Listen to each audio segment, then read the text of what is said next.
حضرت علی رضی اللہ عنہ نے فرمایا، 4 عادتیں انسان کے دماغ کو کمزور کر دیتی ہیں۔ حضرت علی رضی اللہ عنہ سے پوچھا گیا کہ وہ کون سی عادتیں ہیں جو انسان کے دماغ کو کمزور کر دیتی ہیں؟ حضرت علی رضی اللہ عنہ نے فرمایا، جو انسان ان 4 عادتوں کو اپناتا ہے اس شخص کا دماغ کمزور ہو جاتا ہے۔ نمبر 1، جو بار بار تیز آواز سنتا ہے یا بار بار زور سے بات کرتا ہے۔ نمبر 2، جو انسان تھوڑی تھوڑی دیر بعد کھانا کھاتا ہے تو اس کا بھی دماغ کمزور ہو جاتا ہے۔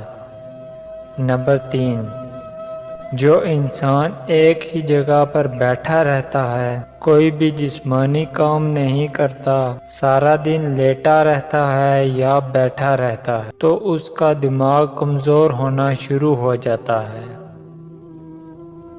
نمبر 4، یاد رکھیں جو انسان سیکھنے کی کوشش کو چھوڑ دیتا ہے تو اس کا دماغ کمزور ہونا شروع ہو جاتا ہے، اور وہ طاقت جو اللہ نے اس کے دماغ کو بخشی ہے اس سے وہ دن بدن محروم ہو جاتا ہے۔ ویڈیو اچھی لگے تو ویڈیو کو لائک اور چینل کو سبسکرائب ضرور کیجیے گا۔ شکریہ۔